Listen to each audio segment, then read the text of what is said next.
My name is Eliot Eshelman. I'm Vice President of Strategic Accounts and HPC Initiatives here at Microway. I've been in the HPC industry 12 years, and I help drive the direction of our products.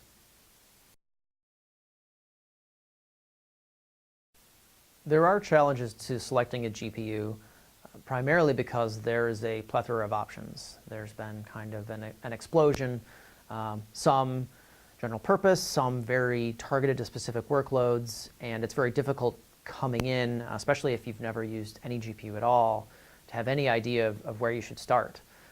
It can be common to assume that you'll be able to run on a particular GPU, and after review with us, it's discovered that, in fact, that's not a good GPU, and it wouldn't support what you're doing at all, or would support it, but at significantly reduced performance. There are pitfalls that you'll encounter if you select consumer GPUs solely based on price. It's easy to imagine that a GPU is a GPU, and you'll be able to do whatever you need or support whatever your users need with any GPU. But in fact, there's a variety of things that might trip you up. So there are performance aspects to consumer GPUs versus the professional Tesla GPUs. There are support and maintenance and monitoring factors.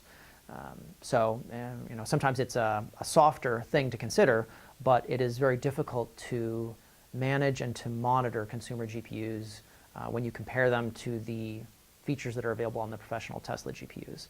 The Tesla GPUs have an out-of-band communication channel with the actual system that the GPUs are in, and they communicate about what temperature the components are running at, and the system can react appropriately to keep them cool.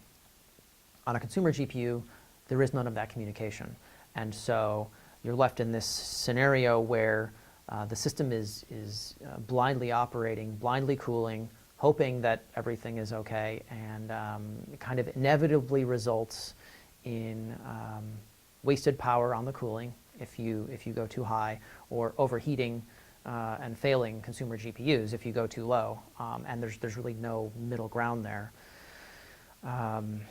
Similarly, there are monitoring capabilities on the Tesla GPUs that are not available on the consumer GPUs. There are ways to look into what applications are running. There's an accounting log on the Tesla GPUs that is not present on consumer GPUs. But more often the conversation is about the performance aspects. And when you look at performance of a GPU, there's really three different segments that you need to look at.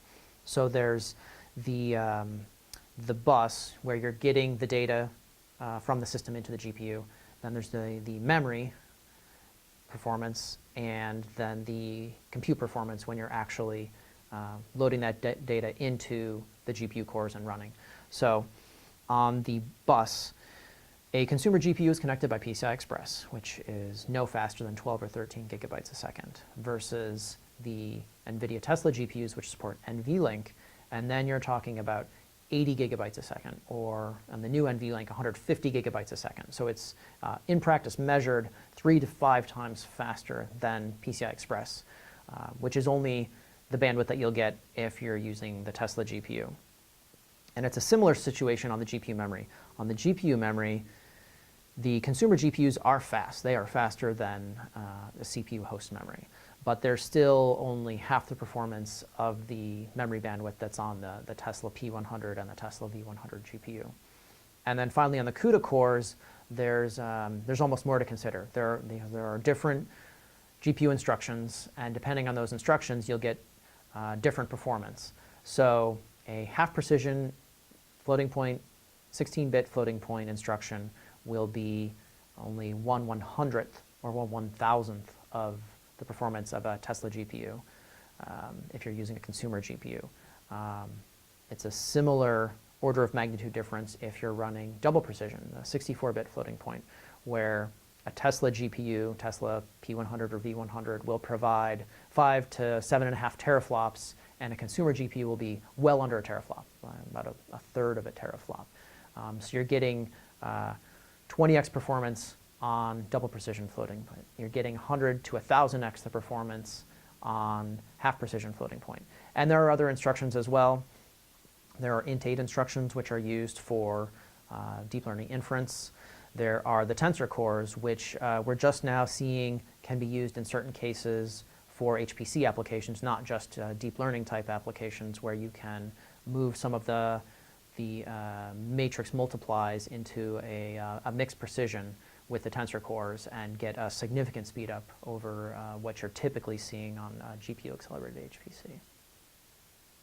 Consumer GPUs are a great choice when you're just starting out, when you're beginning development of a new piece of software or moving an existing algorithm onto a GPU, when you're just trying things out and saying, will this work on a GPU at all? The consumer GPUs are fairly low cost. You can add them to an existing system in many cases. And they help answer the question of whether GPUs are going to make sense as you move into production. They don't offer the same performance. Depending on the factors, it can be a tenth the performance or half the performance, depending on which aspect of the GPU you're looking at. But it's still very frequently a 2x or 4x or a 10x performance improvement over a CPU. So in development, you'll see the difference as you move on to a GPU. If you're getting a 2x speed up or a 5x speed up, you're going to know GPUs are something that we need to look at more seriously. So consumer GPUs are great to get that first step, make sure that things are going to work the way you expect on a GPU, the way that you've heard that they might work on a GPU. And then from there, you can leap to the professional Tesla GPUs where you're getting even greater, the 10x or the 100x performance speedups. Microway has invested significantly in the Tesla GPU platform because GPUs are in demand across many industries. They are ubiquitous in many industries already and breaking into other industries. Generally, if you need high-performance computational power, GPU is something that you should at least be considering as an option. There are hundreds of software applications that already support Tesla GPUs, with more being added every day.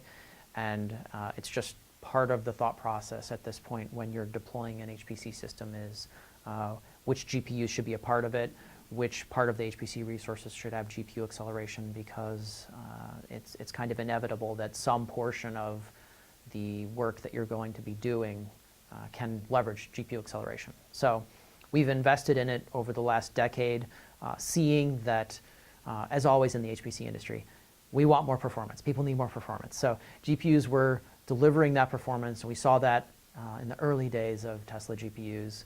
And we've continued to invest since then because it's been so successful, because so many people have been able to accomplish so much. And in some ways, they've been able to do new things that were not possible before because of the way the GPU is accelerating their workloads and giving them faster time to results. Microway helps our customers decide on the right GPU largely through the experience that we've gained. We have over 35 years of experience in technical and high-performance computing, and we also have a decade of experience with GPU-accelerated computing.